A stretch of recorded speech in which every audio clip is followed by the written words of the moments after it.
Comenzamos hoy. Vamos a ponerlo martes. Bueno, este plumón verde también ya está dando de sí. Martes 3 de marzo. De 2023, 26, Dios me acordé que en 2023 murió uno de nuestros gatos. 26 y estamos en introducción a la astrobiología y hasta aquí llegó este plumón. Ya no da. Bueno, martes, día de Marte. Día de Marte. Martes viene de eso, el día de Marte. Marte. Ay, mano, estoy comiendo la E. Día de Marte. Ayer fue el lunes, día de la luna. En varios idiomas suena así. En alemán es Montag. Sí. Montag. En inglés es Monday. Bueno, Monday, pero viene de Moon, será Monday. Curiosamente en inglés el martes no es Mars Day, es Thursday, ¿no? Thursday. Siempre me hago camote si es Thursday o Tuesday. Que es como en alemán. ¿Es Tuesday, no? ¿Es Tuesday? Sí, a ver, aquí lo tengo. En mi calendario dice Monday, es más, el antier, Sunday, día del sol. Ayer, Monday. Sí, en alemán es Sonntag. Tag es día. Tag es día. Entonces, Sonntag, Montag. El martes, fíjense, en el caso de ayer fue lunes en español, sería de la luna. Hoy es martes, día de Marte. Pero en inglés no es Mars Day, les digo, ni en alemán, sino que en inglés y en alemán tienen la misma raíz, que en el caso del inglés es Tuesday. Lo mismo pasa con el miércoles, que es Wednesday, y el jueves Thursday, y el viernes Friday. Entonces, como que en inglés y en alemán se pierde la relación astronómica, vamos a decir. En cambio, en español se conserva. Es Monday, es lunes, día de la luna, martes, día de Marte, miércoles, día de Mercurio, jueves, día de Júpiter, viernes, día de Venus, sábado, ahí en español se pierde porque suena como a la fiesta hebrea del Sabbat, el séptimo día, el día en el que el Señor descansó. No, este Señor no descansa ni los sábados. Pero sin embargo en inglés y en alemán se conserva. En inglés es Saturday, día de Saturno. Y en domingo decíamos es Sunday o Sonntag en alemán, día del sol. El hecho es que los 7 días de la semana en las lenguas indoeuropeas, vamos generalizando, y romances, nos indican que eran los días de la semana, los 7 días de la semana estaban dedicados a los 7 astros que se veían en la antigüedad, a simple vista, además de las estrellas fijas, esas que Timón decía que eran luciérnagas pegadas a una cosa negra de allá arriba. Simba decía que eran los reyes del pasado, y el tonto de Pumba que eran bolas de gas quemándose a millones de kilómetros de aquí. Bien, entonces finalmente estamos apelando a esos astros, tanto diurnos como nocturnos, que son 7 que se mueven distinto a las estrellas fijas. Las estrellas de las constelaciones aparentemente no sé, van todas juntas, tomadas de la mano, caminando hacia el atardecer, más bien hacia el amanecer, porque surgen en el atardecer por el oriente y se ocultan al amanecer por el poniente. Mientras que esos otros 7 astros, de entrada uno se ve solito, Es el egoísta, narcisista, yo y nada más yo, el día. En aquel texto dice que el lucero del día y que también aquel creó el lucero de la noche. Serían el sol y la luna. Pero es la primera falla en ese libro, o en esos libros, porque es un libro que es ya la tercera versión, no es que la cuarta. Porque la Biblia la tomaron los cristianos de los judíos, y a su vez los judíos tomaron sus textos sagrados de las religiones mesopotámicas previas, como la de los acadios. ¿Sí? Las aventuras y epopeyas descritas en la Biblia, previamente en la Torá, fueron tomadas de, por ejemplo, del Enuma Elis, de la epopeya de Gilgamesh, que son los textos sagrados de las religiones mesopotámicas, donde se menciona precisamente la creación del sol para iluminar el día y de la luna para iluminar la noche. Pues me hace quedar medio atarantados, no sé para dónde volteaban, porque yo he podido ver la luna de día.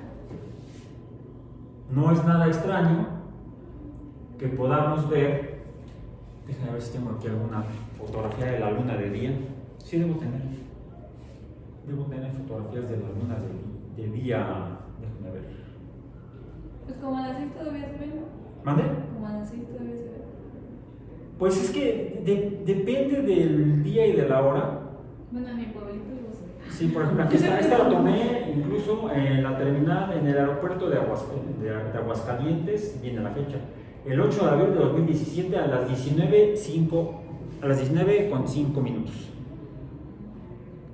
Y esto es hacia afuera del aeropuerto entonces, y ahí está la luna. Y era todavía de día. Entonces, lucero de la noche, pamplinas, mis polainas. ¿Sí? Bien, y estaba además, del otro lado estaba el sol. Del lado de las pistas, ahí está la pista. Ahí está el avión que estaba en el que luego me regresé a México. Estaba el sol a punto de ocultarse a nuestra vista. Y aquí ya despegando de Aguascalientes.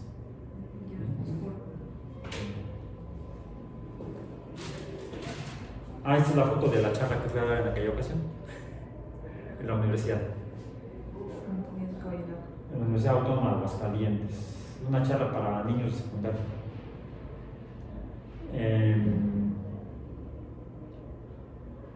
En donde estaba yo hablando de, por ejemplo,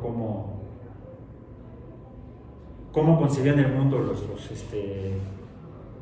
ancestros, los primeros Homo sapiens, los neandertales. Esta en realidad es una fotografía que tomé en el Museo de Antropología. Hay una ¿cómo se llama? Donde están las exhibiciones de lo que se presenta ahí para ¿Exposición? No, se llaman un diaporama. Sí, los espacios donde se muestran cosas se llaman diaporamas. Déjenme ver alguna otra foto. Pues esta ya sería la luna de noche. Esta la tomé el 31 de julio de 2017 a las 16:37. Misma hora, no, más temprano, y ya estaba más oscuro. También depende de los parámetros fotográficos. Aquí no hay parámetros, afortunadamente. Pero por ejemplo, déjenme ver. Esta también, aquí se ve la luna llena precisamente. Ahí está la luna llena. Y aquí está la luna vacía, no es llena o vacía. No. Se le llama, cuando está así le decimos gibosa, como si fuera una joroba. La jiba es la joroba de los camellos. Esto no es una fotografía, es una simulación del cielo visto desde la Tierra. ¿Sí? Es una simulación de cómo se habría visto, de hecho cómo se veía el 12 de mayo de 2007 a las 19:14 horas desde la Ciudad de México. ¿Sí? Déjenme ver. Esta es la luna, pero ya con un astronauta. Déjenme ver. Ahí está.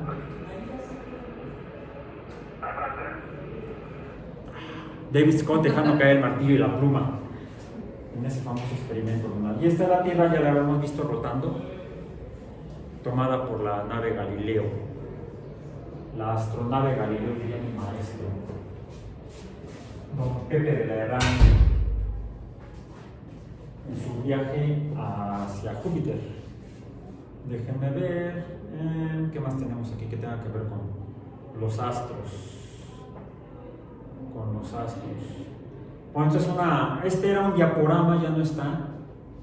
Un diaporama en el centro de visitantes del Centro Espacial Kennedy, donde estaba uno de los módulos lunares que no mandaron, no sé si era para entrenamiento o por el estilo. Aquí un maniquí vestido con el traje lunar, la bandera aquella y instrumentos. Y esto es aquí en el museo en el Palacio de Minería. Sí fueron a hacer la prueba con el imán. Acuérdense que les dije, lo puse, lo mencioné, si no está en el video, que se llevaban un imán y se fueron al Palacio de Minería, están a la entrada. Y entonces se acercan el imán, se queda pegado, porque estas meteoritas, dice ahí, meteoritos son de hierro y níquel, principalmente hierro y níquel. Bueno, este es el primero que llegó a la Luna. ¿Ya lo vieron? Snoopy astronauta. Bueno, no, eso no, estamos hablando de acá, esto ya lo habíamos visto. Bueno, lo que les decía, las constelaciones son conjuntos de estrellas y las que se encuentran en el camino de los planetas son las que conocemos como las constelaciones del zodiaco. Aquí estaría Géminis, aquí está Tauro, ¿sí? Aquí está Aries, acá está Leo, etcétera, etcétera. Y se ven los planetas, se ve Saturno, el Sol, Venus y Mercurio, por ejemplo. Déjame ver si son eso así. Sí. Aquí están las mismas, pero sin las rayas. Entonces ahí es junte los puntitos. ¿Sí? A ver qué. Es el Rorschach celeste. Déjenme ver. Así está como está, es como se ve, como está exhibido ahora el módulo lunar. Ya no está abajo, ahora está colgado arriba. ¿Sí? Este es en la foto, en la exhibición anterior. Y ahora está así. Y pues más, ahora 2007. Esta foto la tomé en el 82 o 81, no me acuerdo exactamente. Estaba en exhibición así y esta estaba en exhibición ya en este siglo. En el siglo pasado y en este siglo. Bueno, estamos buscando. Y hablábamos de los eclipses. Los eclipses de Sol ocurren cuando la Luna se interpone entre el Sol y la Tierra, por lo tanto cuando es luna nueva. Mientras que los eclipses de Luna ocurren cuando la Luna está opuesta a la posición del Sol, y entonces está el Sol, la Tierra, la Luna, la sombra de la Tierra se proyecta sobre la Luna, y es cuando ocurre el fenómeno que llamamos eclipse lunar. Bueno, bien, déjenme ver qué más. Miren, esta es histórica. Esto era cuando estaban planificando la misión, las misiones.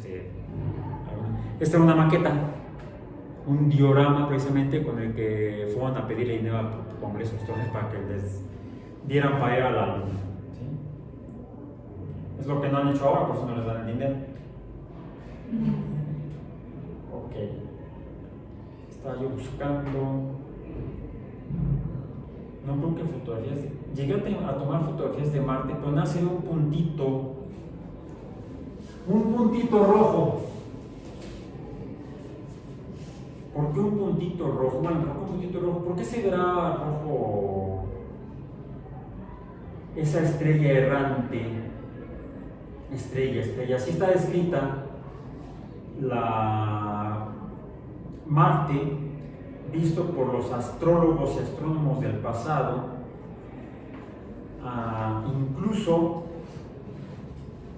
incluso todavía, no solamente en el texto original, en el texto de Copérnico, de las revoluciones, donde él describe que Marte se mueve alrededor del Sol, igual que la Tierra, etcétera, etcétera. Pero el primero que empieza a hacer correcciones al modelo copernicano, por ejemplo, ¿cuál? Pues el hecho de que los planetas y la Tierra se mueven alrededor del Sol, pero no en órbitas circulares, como decía Copérnico, sino en órbitas elípticas, es Johannes Kepler. Y esta es la carátula, la presentación del libro, que se llama el libro Astronomía Nova, Nueva Astronomía. Lo que sigue está en griego, la primera parte está en latín, Astronomía Nova.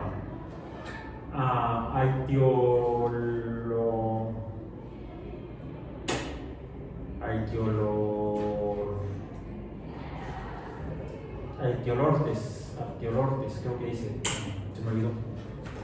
Es alfa, iota, tau, iota, omicron, lambda, omicron, rho. Esta se me olvidó cuál es. Tau, omicron y sigma. C, física celestis, o sea, la física de los cielos. Sí, física celestis. Traita commentaris de motivus stelle Martis, sobre los movimientos de la estrella de Marte. No le llama planeta, le llama estrella de Marte. ¿Por qué estrella? Porque así se ve como un punto de luz a simple vista. Ex observationibus Tijonis Brahe, y observaciones de Tycho Brahe. Tycho Brahe fue el astrólogo y matemático con quien trabajó Kepler en los últimos días de vida de Brahe. Él era danés y murió en 1600, el mismo año que quemaron en la hoguera a Giordano Bruno. No sé si por la impresión se murió también Brahe. Me van a quemar en la hoguera. No, se murió después de un pasón, una cena tremenda, y parece que algún problema digestivo, y ahí quedó Tycho Brahe, el mejor matemático de su época. Triste forma de morir, o no sé si a lo mejor todavía lo disfrutó. Dedicado, dice, Iusu et Sumptibus Rudolfi Secondo Romanorum Imperatoris, al emperador romano Rodolfo II. Está dedicada a la obra de Nueva Astronomía por matemático Johanne Kepler. Dice, Plurium Annorum Pertanici Studio Elaborata Praga, el matemático Johanne Kepler. O sea, es un estudio elaborado en Praga por el matemático Johann Kepler. Johannes Kepler. Donde, fíjense lo interesante, déjenme ver, tengo que cambiar de página, me voy a la página, no, esta no es.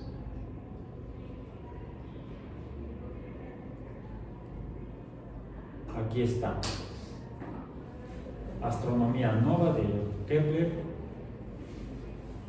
In nomine Domini, en nombre del Señor.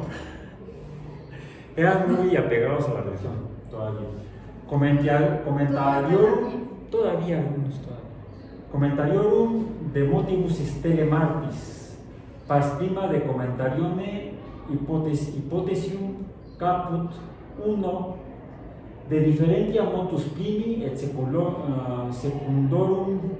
sive propiorum et improperis inequalities prime et secunde. O sea, las inequidades en el movimiento de Marte. ¿Qué inequidades? Los diagramas que presenta muestran el movimiento de Marte observado desde la Tierra. O sea, como si fuera en un universo, en un mundo geocéntrico. Porque es desde donde vemos los astros y desde donde hacemos las mediciones. Y las mediciones son bastante precisas en cuanto a los ángulos de separación entre puntos de luz. Aquí cómo va cambiando. El texto está interesante, nada más que leerlo en latín cuesta trabajo. Si no, fíjense, aquí ya dice: Ubisol ad signa planetis opposita venieva. O sea, aquí ya habla de las estrellas errantes, planetis. Y aquí lo que vemos es que en la página 4 dibuja cómo se observa precisamente en esa línea de la eclíptica, que es donde están como referencia las constelaciones, y acá están los símbolos de las constelaciones. Se fijan en este círculo, en el perímetro alrededor están, lo voy a poner así para que lo puedan ver un momento en lo que regreso tantito.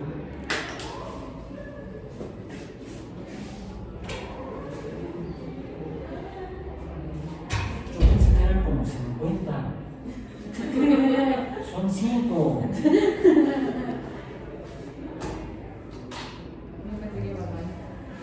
Es una manifestación, ¿no?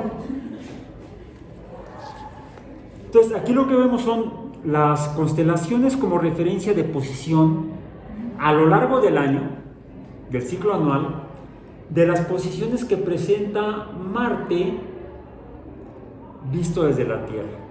Ven que les comenté que vemos como que se va moviendo. Anochece, vemos que en el horizonte oriente aparecen algunas estrellas, las podemos juntar, identificar constelaciones, y si nos quedamos despiertos porque tenemos insomnio o estamos estudiando para el examen de mañana, vemos cómo las estrellas de la constelación se van moviendo todas juntas. Si en esa constelación o cerca de ella hay alguna estrella, las que identificamos como planetas, vamos a ver que esa misma noche se mueven todas juntas.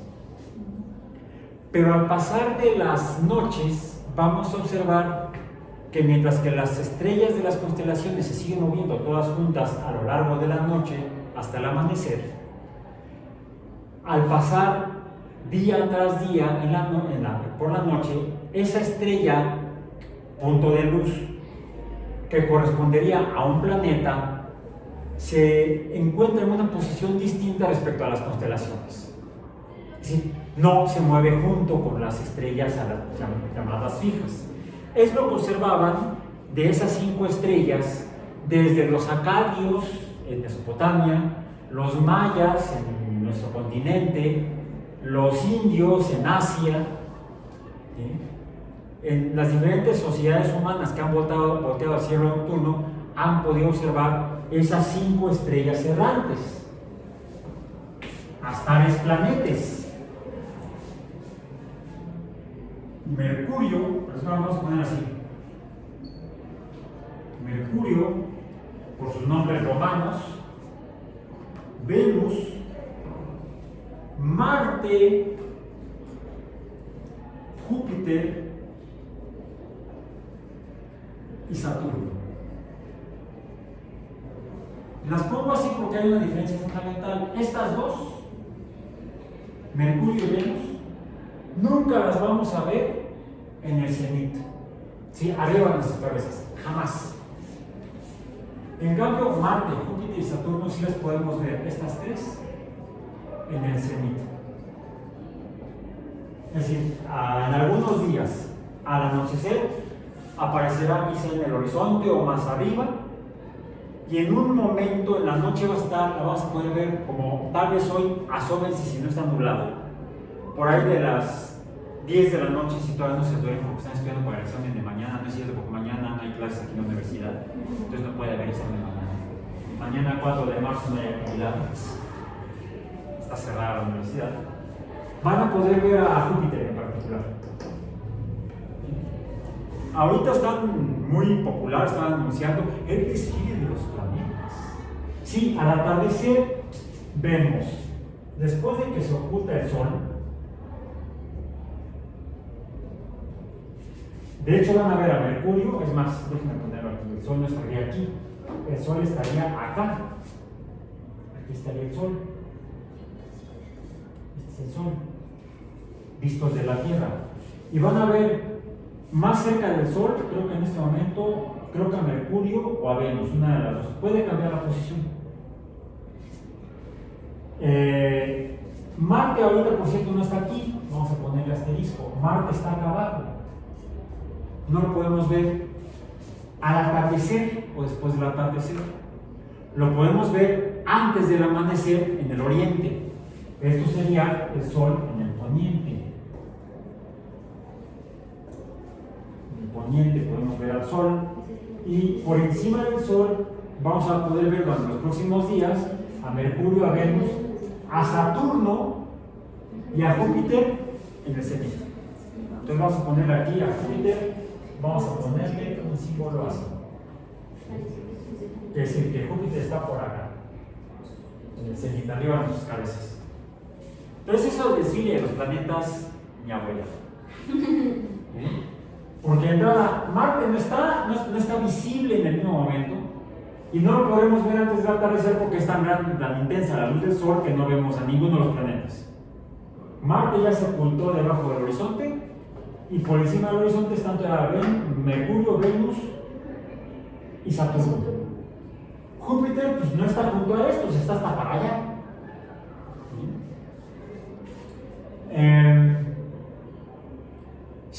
Si tienen telescopio en su casa o lo dejaron en el baño o lo traen en otro pantalón, pueden ver a Urano y a Neptuno, sí, cerca de Mercurio, Venus, Saturno. Es por eso que están llamando a eso el desfile de los planetas.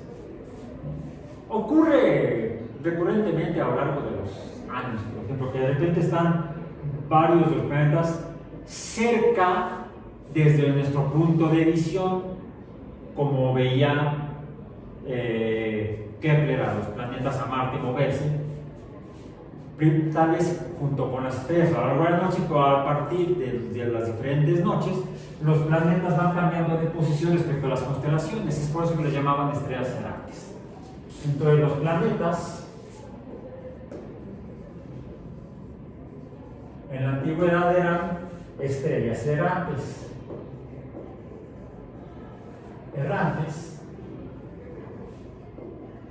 Vamos a decir, distintas a las fijas,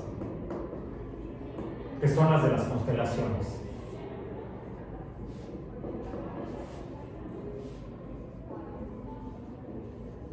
Bien. Pero algo tienen en común es que se mueven a lo largo de 12 constelaciones. Los planetas se mueven, las constelaciones se mueven en la eclíptica,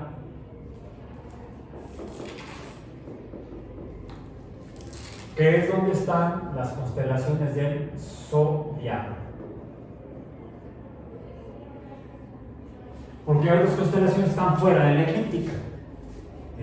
La eclíptica entonces es una línea que iría de, vamos a decir, de oriente, vamos a ponerlo así para que podamos identificarlo, de oriente o del este, hacia el poniente o el oeste. ¿Sí? Vamos a poner con la otra, estamos en español. Del este hacia el oeste. Se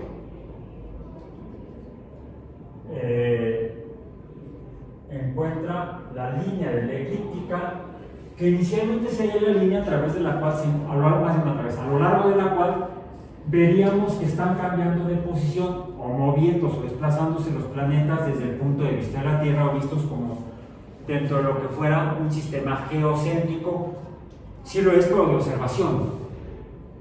desde nuestro punto de vista real, sí, los planetas se mueven a lo largo de esta línea de la eclíptica, pero resulta que esta línea de la eclíptica es en realidad, la eclíptica es el plano orbital terrestre o de la Tierra.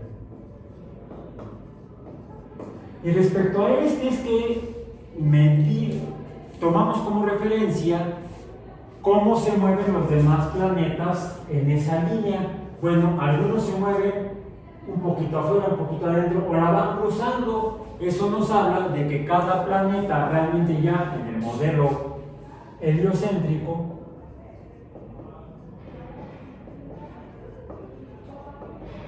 cada planeta tiene su propia inclinación orbital. Vamos a decir, ya puse asterisco, vamos a poner entonces, ¿qué será? Asterisco, rayita, vamos a poner una crucecita. Así. La crucecita se refiere a la posición de la Tierra, es la referencia. ¿Bien? Entonces el plano orbital terrestre tiene una inclinación que sería esta. La inclinación orbital terrestre sería 0 grados. Cada planeta respecto a la eclíptica se puede calcular su desviación de los 0 grados en su propia trayectoria orbital respecto al plano orbital terrestre, y es el dato que podemos obtener, que tenemos en nuestra tabla esa de los diferentes planetas. Nada más antes de terminar, quiero mostrarles otra página de este texto, que sería la página, ya me fui para allá. Va a ser más fácil así. Donde en este texto de Nueva Astronomía es donde finalmente, revisando estos datos astronómicos, mediciones de qué tanto se desvía de los parámetros terrestres el movimiento aparente de Marte, habiendo sido medidos por Tycho Brahe, el astrólogo y matemático danés, finalmente Kepler logra, y el texto básicamente es un tratado de los movimientos de Marte principalmente. Esta es la segunda parte, dice par secunda de prima Martis stelle inequalitate, o sea, las diferencias de los movimientos de Marte respecto a los otros planetas, ad imitationem veterum. Y aquí se avienta unos rollos, que además de que están en latín, revisa las mediciones de Tycho, las cuales apuntó en tablas. Son datos de mediciones angulares, con la mayor precisión posible hecha hasta el momento, sin telescopio. Lo que pasa es que lo que sucedió fue que Tycho Brahe se mandó construir, como era un hombre de mucha lana, era un noble danés, pues no sé si era tan noble o un poco noble, si era medio traicionero, no sé qué tan traicionero sería, porque resulta que por ahí en alguna ocasión, en un duelo a espadas, o no sé si fue con Florete, con otro matemático en la universidad, el otro matemático fue mejor, tal vez fue peor matemático, pero mejor espadachín, le voló la nariz a Tycho Brahe. ¡Guas!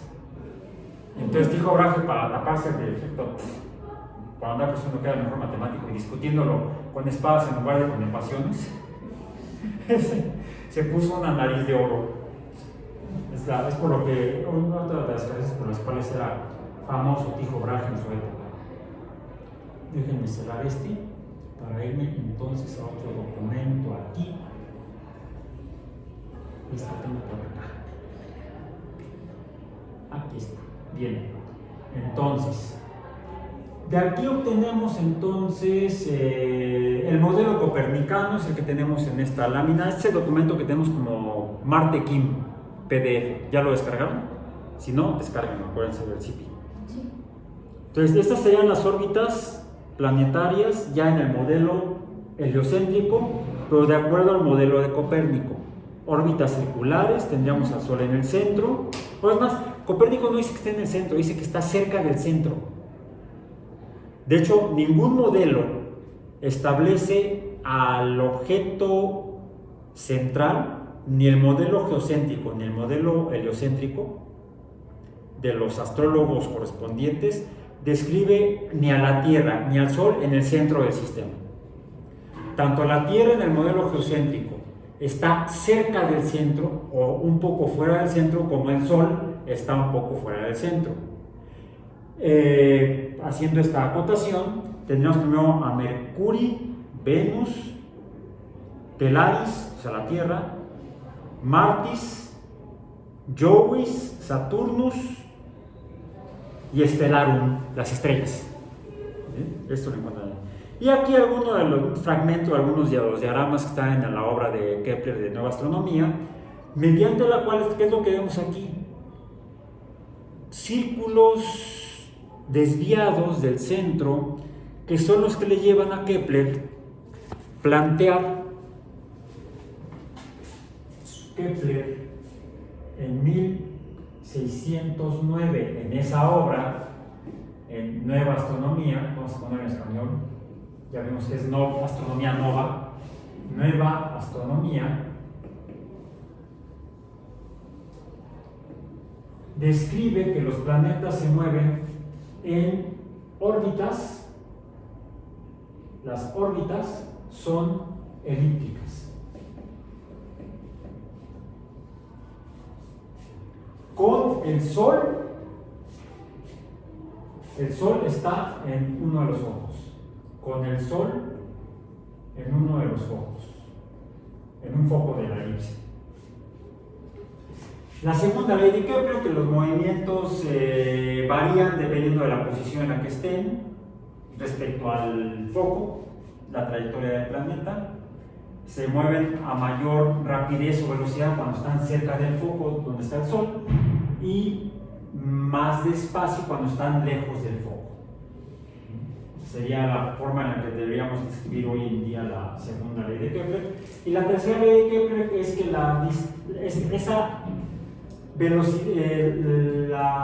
el intervalo o el tiempo o el ciclo completo anual o orbital de cada planeta se relaciona con la distancia a la que se encuentra de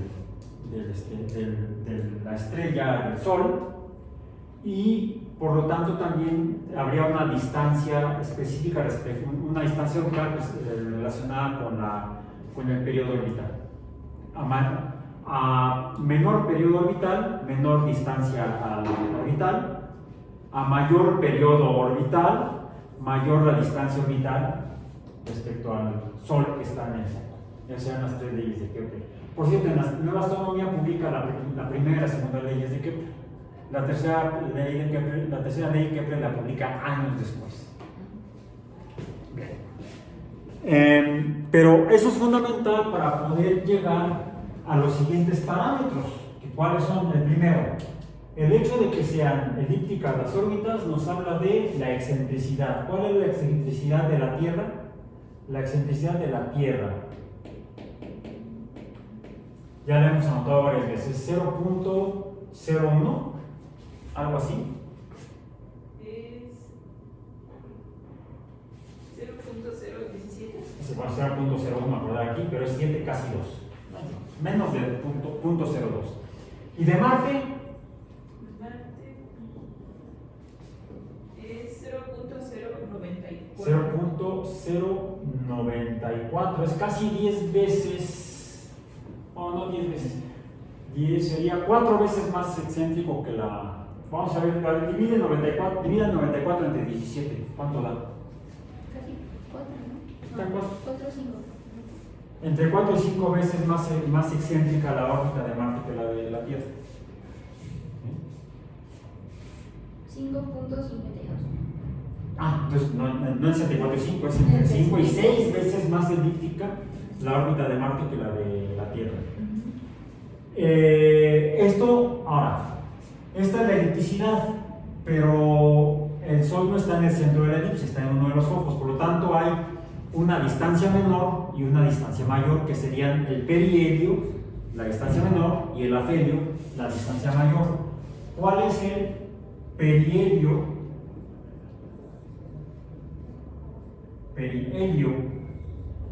de cada uno de ellos? De la Tierra,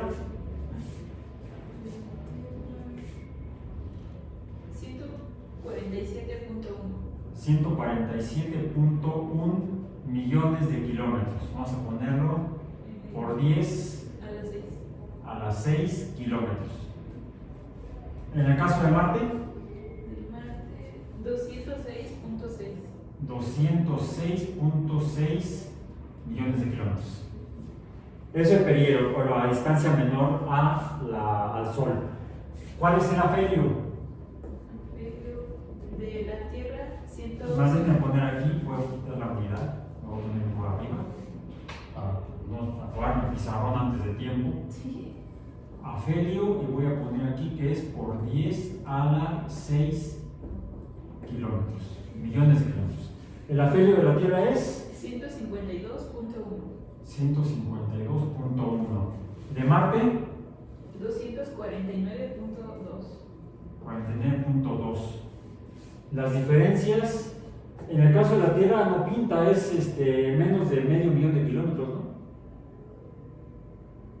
No, medio millón, 5 millones de kilómetros. A ver, 152 menos 147 me da 5 millones de kilómetros. 5 millones de kilómetros la diferencia. En cambio, la diferencia entre el perihelio y el afelio en Marte es casi de 50 millones de kilómetros. Bueno, 43 millones de kilómetros. Más de 40 millones de kilómetros. O sea, la diferencia es más de 4 veces 5. Sí, 4 veces 5 por 4, 20. 5. Aquí son 5 millones de kilómetros. Ya tiene tu nombre. Vamos a poner aquí. 5 es la diferencia. ¿Sí? Tenemos aquí delta. 5 millones de kilómetros. ¿Y aquí cuánto es? 43. La diferencia. 43 entre 5. 8.6. 8. ¿Sí? O sea, es 8 veces mayor en dimensión el cambio en la órbita. Vamos a poner delta O, el cambio orbital, la diferencia orbital entre el perihelio y el afelio en cada uno de los planetas.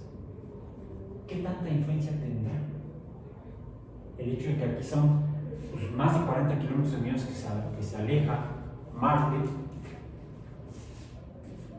respecto al afelio, respecto al perihelio? En cambio, la Tierra está nada más 5 millones de kilómetros. Tendrá que ver con la cantidad de radiación solar que le llegue a Marte cuando está cerca que cuando está lejos, y eso podría estar provocando, por ejemplo, cambios estacionales en Marte.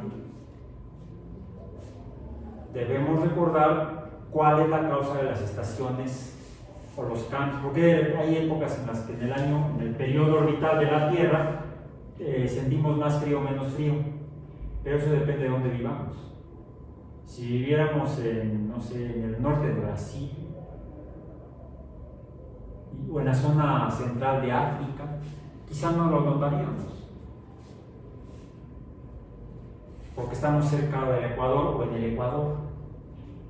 No digo que vivamos en el Ecuador porque ahorita no es muy. No, mejor me guardo mi opinión, no me van a acusar de política, asuntos políticos.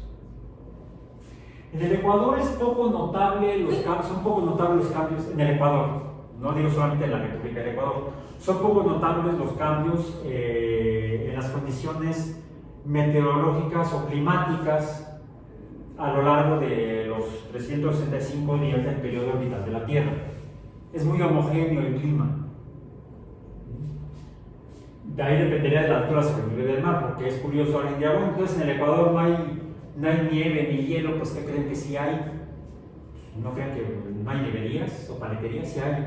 Pero no me refiero solamente a esas, sino también podemos encontrar cumbres nevadas en el Ecuador, que la República del Ecuador se encuentra parte de su territorio en la cordillera de los Andes, y una de las montañas más altas de los Andes está en Ecuador precisamente. Y tiene hasta el momento, salvo lo que ocurra con el cambio climático, nieves constantes, pero es por cuestión de altura, no de latitud o qué tan lejos se encuentra o cerca del Ecuador, que es a donde llegaría la mayor cantidad de radiación solar. Uno podría pensar, bueno, es que el movimiento del Sol, que es energética, también coincide con el Ecuador. El Ecuador, a ver, si aquí está el este y ya está el oeste, pues entonces está el Ecuador, la línea del Ecuador nos describe el este hacia un lado y el oeste hacia el otro. ¿Se fijan que qué chistoso? Resulta que no estamos parados arriba de la Tierra. En México estamos parados de un lado. Pues sí. ¿Y por qué no nos caemos del lado? Porque la Tierra no es plana. Otra prueba más de que la Tierra no es plana. Pero el Ecuador, de hecho, tiene una desviación angular respecto a la eclíptica. A veces vemos los planetas, efectivamente, y el Sol sale por el este y por el oeste, pero no siempre sale el Sol por el este y se oculta por el oeste. A veces sale más hacia el norte, a veces más hacia el sur. Y se oculta a veces más hacia el norte, a veces más hacia el sur.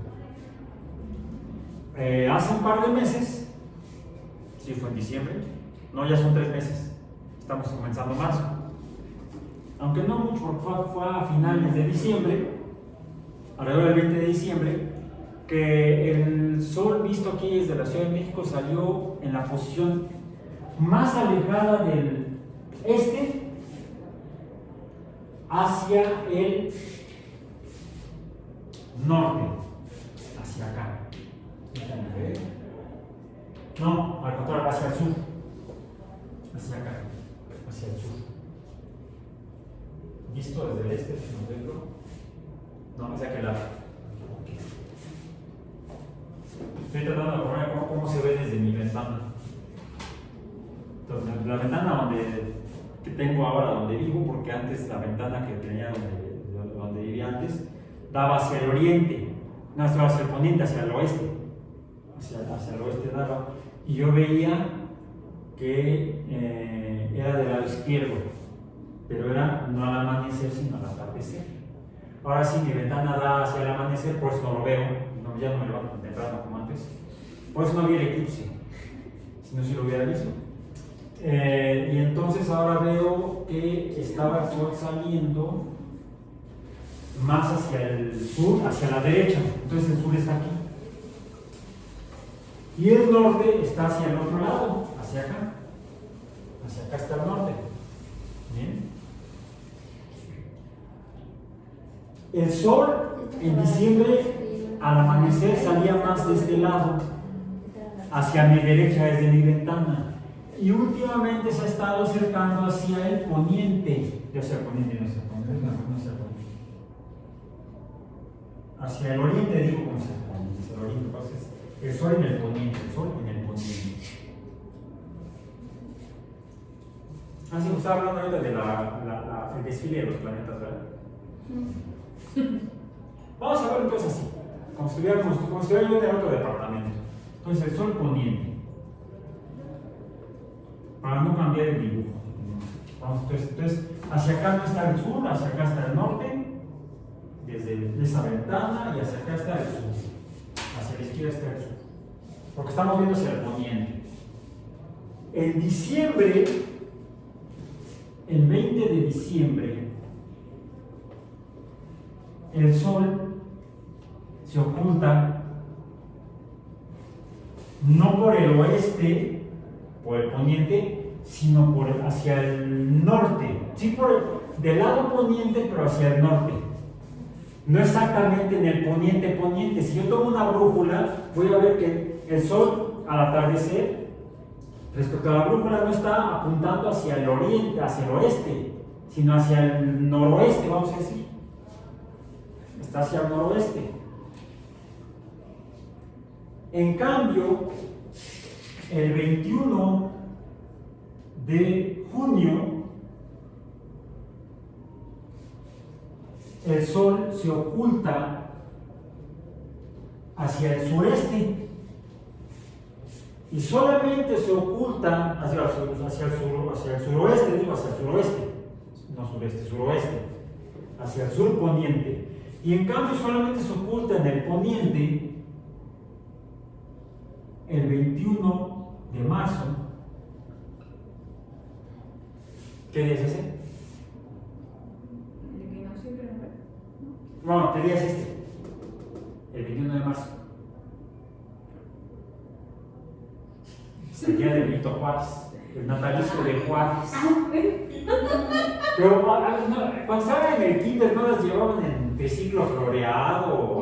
Claro. ¿Sí? ¿Qué día es? El 21 de marzo. El 21 de marzo, pero ¿por qué van vestidas de blanco? Iban vestidas de blanco con el triciclo, con flores. Ah, pero es de la primavera. De la primavera. El 21 de marzo ocurre el equinoccio También es lo de primavera. Y el 21 de septiembre, o aproximadamente el 21, entre el 20 y el 21 de septiembre, ocurre el equinoccio de otoño. Ah, es lo del día de síndrome de Down, ¿no? También. El 21 de marzo, porque es trisomía 21. Sí, ¿no? Ah, bueno, sí es otra cosa. Sí, sí. Es como dentro de 2 meses vamos a celebrar el día de Star Wars. Ah, sí. El día 4. ¿Día 4? Sí, Sí. el 4 de mayo. O mayo 4. May the 4th. May the 4th be with you. ¿Sí? Y ahora, por ejemplo, el próximo día 14, ¿sí? Dicen que hay que celebrar el día de Pi. ¿Por qué el 14 de marzo? 14-3, ¿qué tiene que ver eso? No, es que como la triste influencia de los cuates de allá que ponen las fechas al revés, nos ponemos a ver día, mes y año. Pero aquello les da por poner mes, día y año. Marzo es el mes 3. El mes 3 en romano. Entonces sería 3-3-26. Pero como lo ponen al revés, entonces 3 romano, 3 indoarábigo y 2026. O marzo 3 del 26. Pero también está diciendo que ¿por qué el día de Pi? Si lo escriben mes, día y año, pues resulta que sería el mes 3. El día 14. Y el año lo de menos. Entonces, como es 3-14, dicen que es aproximadamente Pi y por eso celebran el día de Pi. Bueno, pues qué buena onda. ¿Sí? Porque, digo qué buena onda porque resulta que eso lo promueven sobre todo en las escuelas primarias para que los niños se interesen por las matemáticas, por ejemplo. Y por ejemplo, pues bueno, en nuestro caso no tiene mucho chiste el Pi y Pi qué. Pues Pi. Es el Pi día. No, allá le dicen a este número 314 is the number pi. So what? An apple pie. Sí. Un pastelito de manzana. Un pie de manzana, por ejemplo. Y te encuentras que venden en las pastelerías, venden payes de manzana con el símbolo de pi. Bueno, ok. Bravo, se aplaude. Bien. Todo esto es madre, ¿por qué fue? Por eso. La excentricidad de Marte hace que la diferencia entre el perihelio y el afelio sea muy grande. Y ambos, los planetas orbitan al Sol. Y cuando están más cerca del Sol, pues quizá habría mayor radiación solar. ¿Eso provocaría cambios en la temperatura? No necesariamente. Los cambios en la temperatura y por lo tanto en el clima de la Tierra no son provocados por la diferencia en el perihelio y el afelio o qué tan cerca, qué tan lejos está la Tierra del Sol. 6 meses después, bueno, resulta que entre marzo, que es la primavera, y septiembre, que es el otoño, o entre el 20 de diciembre que empieza, ¿o qué ocurre? El solsticio de invierno y el 21 de junio el solsticio de verano. Y dicen que en verano hace mucho calor y en invierno hace mucho frío, y mucha gente cree que es porque hace mucho frío porque estamos más lejos del sol, y hace mucho calor porque estamos más cerca del sol. Y entonces, ¿por qué en las vacaciones de Navidad en Argentina en Argentina sobre todo, pero también en Australia, se van de vacaciones a la playa?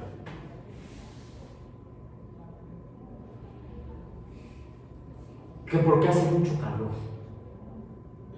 O sea, mientras que en el hemisferio norte, en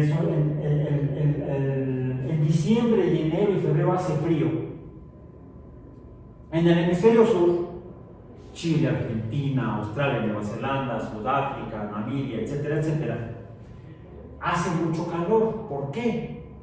No es porque estén más cerca del sol. De hecho, sí, en el hemisferio norte hace más frío, a pesar de que efectivamente estamos más cerca del sol. El solsticio ocurre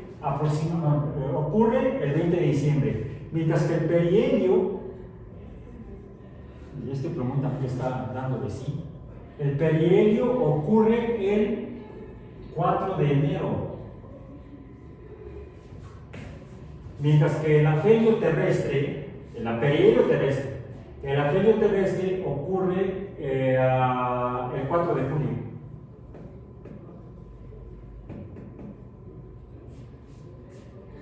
Son dos fechas interesantes de recordar. El 4 de enero es el natalicio de Newton, el verdadero, en el calendario gregoriano, vamos a decir, porque en el calendario gregoriano es el 25 de diciembre. Y el 4 de julio, ya saben, la fiesta de aquellos. ¿Sí? Allá ellos. Nosotros celebramos el afelio, o sea, la mayor lejanía del sol. Y sin embargo, es cuando estamos en pleno verano, que empezó en junio, y hace más calor y estamos más lejos del sol. ¿A qué se deben los cambios de temperatura? El aumento en el calor en el hemisferio norte, disminución del calor en el hemisferio sur a partir del 21 de junio, que es verano en el norte, pero es invierno en el sur. Mientras que a partir de diciembre estamos en invierno en el norte y están en verano en el sur. Eso es cuando comparamos la posición del ecuador con la trayectoria de la eclíptica. Se cruzan. En otras palabras, el ecuador terrestre está inclinado respecto al plano de la eclíptica. Sí, la Tierra se mueve en su trayectoria orbital, que es la eclíptica, que es la referencia para ver dónde están los demás planetas y las estrellas. Pero la Tierra rota inclinada alrededor del Sol. Eso hace que cuando estoy inclinado y aquí está el Sol, el hemisferio norte estaría, déjenme ver,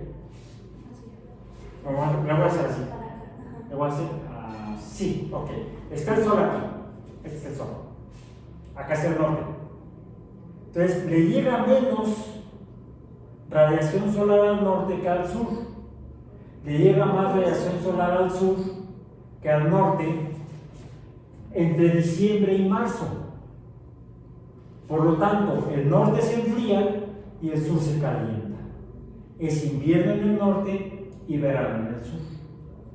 Está el Sol sigo orbitando alrededor del Sol en la misma inclinación, la inclinación no cambia. Ahora, el norte recibe más radiación del Sol que el sur. A partir de junio, entre junio y septiembre, llega más radiación solar al norte, entonces aumenta la temperatura, hace calor, estamos en verano, y llega menos radiación al sur, están en invierno, hace frío, debido a la inclinación del ecuador respecto a la eclíptica. La inclinación del ecuador respecto a la eclíptica es de 23 grados aproximadamente. Y esta es la causa de las estaciones y de los equinoccios y solsticios, que este aparente movimiento del Sol sobre el horizonte al atardecer o al amanecer hacia el norte y luego de eso hacia el oriente o poniente exactamente, y luego se sigue hacia el sur hasta un punto máximo y luego se regresa al punto medio, que es donde es la misma distancia al mismo tiempo. Por eso es X de igualdad, equinoccio. Este, que es la causa de los equinoccios y los solsticios, que nos explican las estaciones climáticas del año. Las estaciones son climáticas. Las estaciones son climáticas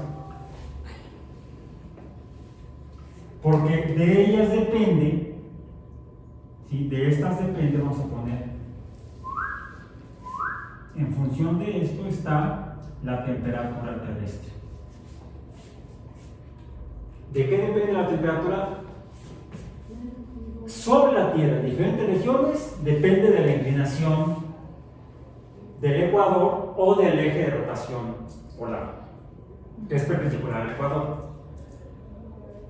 La temperatura promedio depende de esto, de la distancia orbital.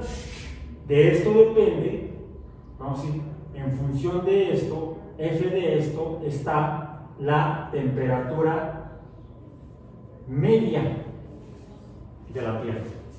La temperatura barra, la temperatura media. Esa sería la temperatura, la temperatura climática de subíndice C. ¿Cómo es la temperatura en el norte, en el sur y cómo varía a lo largo del año? Depende de la estación en la que se encuentre, provocada por la inclinación del ecuador o del eje de rotación terrestre. Eso es la Tierra. Pero nuestro tema de hoy no es la Tierra, es Marte. En Marte, primero, se ve como un punto de luz rojizo. ¿Por qué se ve rojizo? No sabíamos. Fíjate que es curioso, pero cuando Galileo hace un telescopio y lo apunta hacia Venus, no observa más que fases y un disco blanco. No hay detalles. Con mejores telescopios al pasar el tiempo, lo que se ve, son nubes. Sí varían un poco dependiendo de la calidad del telescopio. Cuando se envía la primera nave con cámaras en 1960 y algo, no me acuerdo exactamente el año, toman las fotografías, se ven nubes. No hay más. Finalmente, bueno, más bien, regresándonos, Galileo intenta ver Marte con su telescopio y no ve ni madres. Bueno, no ve nada decente. Solamente anota en el mensajero sideral que observó Marte y no le dio mayores características. No le llamó la atención por eso.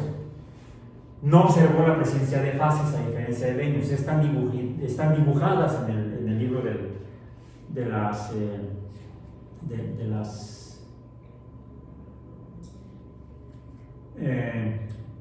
Siderius Nuncius. Es más, déjenme ver si rápidamente lo puedo sacar de aquí. Si aquí tengo Siderius Nuncius y aquí está.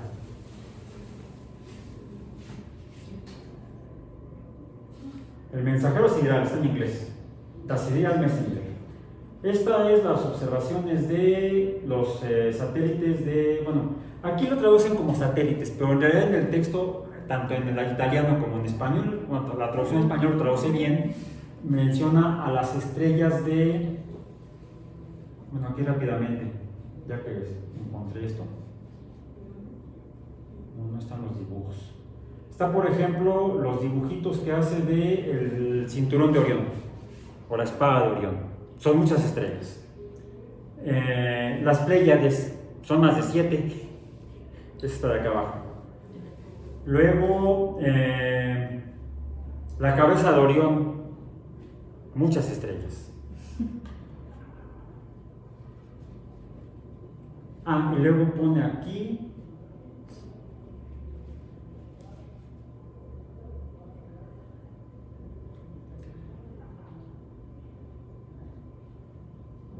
el 7 de enero del presente año 1610, a las primeras 14 horas, no, déjenme ver.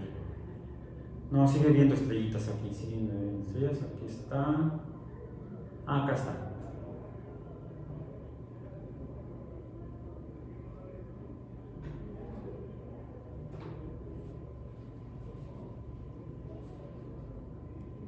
Sí, efectivamente. Déjame ver. Aquí está. También lo tengo en español, no tengo el libro en español. Dice: en las 14 horas, dice, observé al planeta Júpiter, a la estrella. De hecho, esta traducción está mal hecha. Menciona a lo que está escrito como estrellas de Júpiter como satélites, a la estrella de Júpiter como planeta. O sea, es una traducción actualizada en el lenguaje y eso hace perder el sentido histórico del evento. Prosiguió Galileo: a la estrella de Júpiter se presentó a sí misma a mi vista. Estoy más o menos traduciendo de manera como estoy leyendo.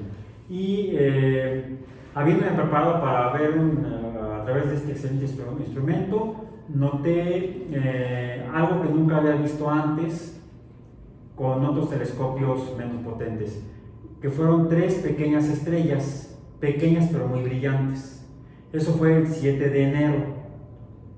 Luego dice que el 8 de enero las volvió a ver en otra posición. Luego dice que el 9 de enero no vio nada porque estaba nublado. Luego el 10 de enero dice: las estrellas aparecieron en la siguiente posición, pero eran solamente 2. Luego el 11 de enero las vio de otra forma, viendo 2 de un lado y otra de otro lado. Y de esa manera, así lo va mencionando día tras día hasta marzo, me parece. Febrero, marzo, sí, en marzo. La última observación anotada dice aquí, el 2 de marzo. Vi a las 3 estrellitas juntas, 3 estrellitas, 2 del lado este y una del lado oeste de Júpiter, de acuerdo al diagrama correspondiente. Los diagramas son estos. ¿Cómo las ve? A partir del 7 de enero, aquí está aquí, el 7 de enero, 2 de un lado, una del otro. El 8 de enero, las 3 del mismo lado. El 9 de enero no hay anotación porque no vio nada, estaba nublado. 10 de enero, 11, 12, 13, 14. El 14 también estaba nublado, no hay datos. 15, incluso el 15 la vio más tiempo y ve que van cambiando de posición en una misma noche. 16, cosa que no ocurre con las estrellas fijas. Se mantiene en posición. Eso fue lo que lo hizo pensar que las estrellas que estaba viendo no eran estrellas fijas, sino que además estaban cambiando de posición junto con Júpiter y cambiaban su posición respecto a Júpiter. Ergo, esas estrellas se están moviendo alrededor de Júpiter y no de la Tierra. Eso coincide con uno de los postulados de los 7 que escribió Copérnico tanto en el Comentario Luz como en las Revoluciones. Por eso es que al final de su libro termina apoyando la hipótesis de Copérnico, motivo por el cual, esto publicado en 1610, 6 años después, el cardenal Bellarmino empieza la investigación sobre Galileo por herejía. 6 años después. Y lo que lleva a que a partir de ese año el libro de las revoluciones de Copérnico sea incluido en el libro, en el registro de libros prohibidos, en el índice de libros prohibidos, no para prohibir su lectura o su publicación, sino para recibir correcciones. Entonces empiezan a compilar los ejemplares que se hayan vendido de las revoluciones de Copérnico por la Iglesia de Roma para corregirlos, pero realmente corrigieron un puñado de libros. La mayor parte de los libros, sobre todo los que se habían vendido en otros lugares, en otros países, esos nunca se corrigieron. Entonces siguen las observaciones hasta febrero, hasta marzo, aquí está, marzo 2. Bien, también publica, a ver si aparece aquí la imagen, no me acuerdo de haberla visto en esta edición en inglés, es una edición digital, pero en el libro en papel sí lo tengo, sí está, no están. Están los dibujos que él ve de Venus, pero entonces no anota, no hace dibujos de Marte, solamente menciona en algún lugar, déjenme ver si lo encuentro aquí rápidamente, buscar Marte, vamos a poner Mars, está buscando, aquí está.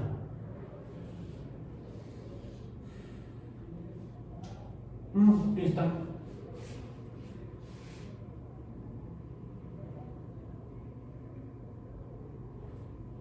No, fíjate que no lo menciono, ya voy revisando. No lo menciono. Pasa que este volumen tiene unas cartas de Kepler, donde él sí menciona a Marte. Y me voy entonces rápidamente a otro documento que tenemos que ver ahorita para seguir hablando de Marte. Y ese es este de aquí. Entonces, Galileo no hace observaciones decentes de Marte.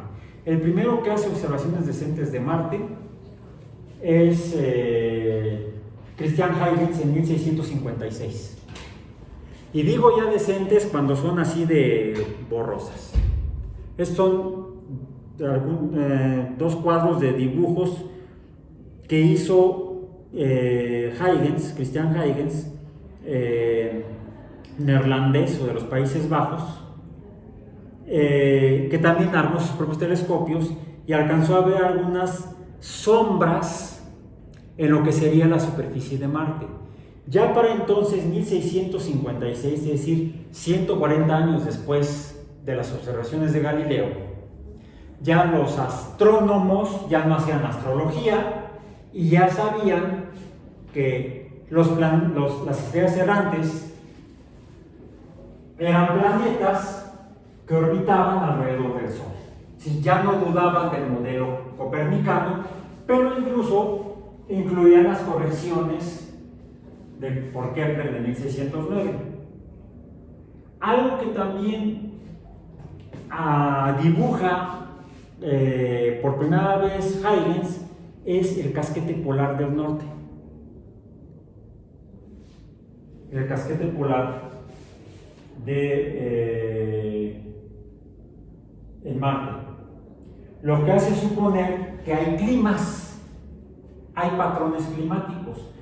Observaciones telescópicas realizadas en el siglo XIX permitieron incluso dos cosas. La primera, observar que sí, ya con mejores telescopios, se percibían cambios en la superficie de Marte.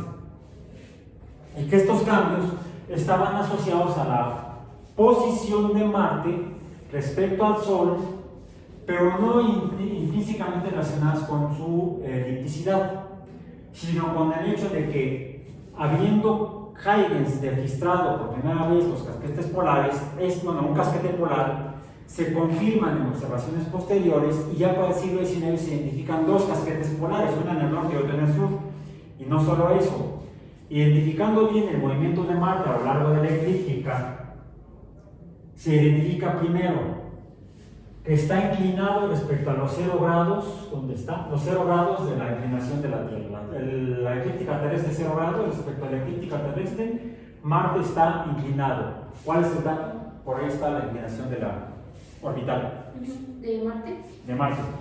1.9. Marte está inclinado, la inclinación es 1.9 grados.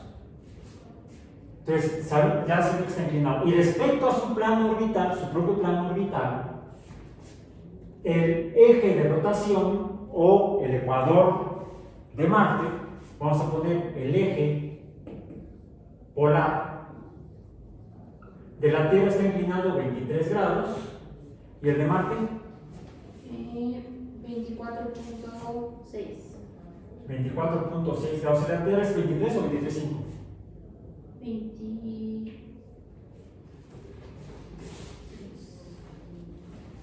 No, ¿No dice? no. No, ¿cuáles son 23 o 23.5? Ahora sí lo de menos. El hecho es que el observar que, a ver, la Tierra está inclinada a 23 grados su eje de rotación polar o su ecuador. Esto es la causa de las estaciones climáticas. Si Marte tiene un eje de rotación inclinado también, ¿qué presentará? Estaciones climáticas. Entonces, en Marte hay condiciones de radiación solar para poder generar patrones climáticos. En el clima de la Tierra lo causan la radiación solar variable por la inclinación del eje terrestre, pero el clima como tal existe en la Tierra. Esas son las estaciones climáticas. Las variaciones climáticas o el clima, la causa real de que exista clima es la presencia de atmósfera. Sin atmósfera no hay clima, porque necesitamos que esta energía térmica modifique, por ejemplo, las propiedades de la materia que se encuentre en el planeta y las condiciones de los cambios energéticos o térmicos en los sólidos son muy lentos, toman tiempo, porque la materia sólida se mueve poco. Para poder notar cambios energéticos en la materia, necesitaremos tener que la materia tuviera mayor libertad de movimiento. De modo que el calor, que es movimiento, es energía de movimiento, se note al provocar un cambio, un aumento en el movimiento y luego una disminución en el movimiento, que nos estaría hablando de cambios en la energía térmica, cambios en el calor, cambios en Q, calor. Y estos dependen de la temperatura. La temperatura cambia por la inclinación terrestre, por la radiación que recibe la superficie, más en una región, menos en otra. Al cambiar de posición, ahora la que recibía más, recibe menos, emite calor, se enfría, la otra absorbe calor, se calienta. Pero no ocurre más que lo que ocurre en la Luna. La Luna recibe la radiación del Sol a la misma distancia que la Tierra. De día lunar, la superficie se calienta y cuando llega la noche lunar, la superficie se enfría. Pero no pasa mayor cosa, porque no hay atmósfera en la Luna. En cambio, la energía térmica o calor que llega a la Tierra y se acumula durante el día, que es variante según la posición en la superficie, la atmósfera distribuye el calor tanto en el ciclo diurno como en el ciclo anual. Y esto es la verdadera causa de los patrones climáticos, que causan, por ejemplo, dos fenómenos. Uno, la radiación solar, dado que en la Tierra hay vida, provoca que al haber mayor cantidad de radiación solar,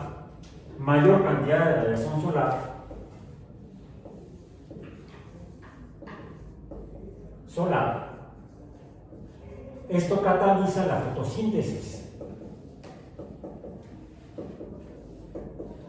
Bueno, pero esto implica que hay vida. porque son los fotosintéticos los que empiezan a crecer cuando hay mucha luz. Cuando en invierno hay menos radiación en uno de los hemisferios, sea en el norte, en el sur, dependiendo de la época del año, pues donde haya mayor cantidad de radiación solar, habrá mayor actividad fotosintética, la Tierra se pondrá verde, mayor síntesis de biomasa vegetal. En el hemisferio opuesto, donde es invierno, se disminuye. Por ejemplo, tenemos las plantas, los árboles caducifolios, pierden follaje. Cambia la Tierra de posición 6 meses si el norte estaba verde y el sur no estaba verde, 6 meses después van a estar al revés. El norte no va a estar verde, el sur va a estar verde. Pero eso implica vida. ¿Cuál es el otro parámetro que nos habla de cambio climático? Los casquetes polares. Cuando en el invierno correspondiente en el norte, baja la temperatura porque hay menos radiación solar, se enfría y aumenta la cantidad de hielo. Aumenta el tamaño del casquete polar norte. Y como en el sur está aumentando la radiación solar, se calienta y entonces se derriten, disminuye la cantidad de hielo en el polo sur. Y 6 meses después, al revés, se disminuye el casquete polar norte y aumenta el casquete polar sur. Bueno, eso se observa en Marte. Marte tiene atmósfera, ya decíamos, la atmósfera de la Tierra es 1.0 en la Tierra, 0.01 en Marte, pero aún con esta cantidad de atmósfera o presión parcial tan baja, sí hay clima. A pesar de esto, hay lo suficiente para que haya clima. Y eso se ha observado ya gracias a las misiones planetarias en la superficie de Marte, porque los cambios térmicos en los gases de la atmósfera provocan corrientes de masas gaseosas, vientos, y se producen efectivamente vientos de diferentes tipos: vientos locales, vientos más generales, vientos planetarios, y eso es lo que se ha observado desde que se han realizado misiones robóticas a Marte desde principios de la década del 70. Cuando se envió la primera nave, que tanto fue simultánea, la Unión Soviética y los Estados Unidos enviaron las primeras naves a Marte, ambas encontraron que Marte estaba cubierto, no se podían ver los patrones de mapas que se hicieron, por ejemplo, desde el siglo XIX. Hay una imagen bonita, bueno, este es un dibujo. Esta es la primera imagen que se obtuvo de Marte por medio de radio. No, se envió por medio de una cámara, la transformaron en señales de radio, se enviaban a la Tierra. Si uno lo ve aquí, bueno, no se alcanza a distinguir en la imagen original, pero son cintas de números. Cada número representa una intensidad de color. Entonces lo que hicieron los técnicos fue recortaron la cinta, las pegaron todas en línea, de acuerdo a como estaba codificado, y luego con pasteles, no de repostería, de los gistes pastel, se pusieron a dibujar las tintas y los marcaron. Entonces la primera fotografía de Marte no es fotografía, sí fue imagen de cámara enviada por señales de radio, codificada digitalmente, y los números fueron interpretados por los técnicos con colores de pastel. Incluso aquí habla de esta distancia de aquí a acá, en la superficie de Marte serían 500 kilómetros, ¿ok? 150 kilómetros aproximadamente. Estas ya son fotografías reales, recientes. Estas son las primeras fotografías tomadas en el 76 por esta nave robótica Viking. Y esto es la comparación de fotografías recientes con los mapas del siglo XIX. Vean que hay regiones que sí coinciden del dibujo hecho a ojo con las fotografías de las naves robóticas. Hay semejanzas, no estaban tan equivocados los astrónomos del siglo XIX.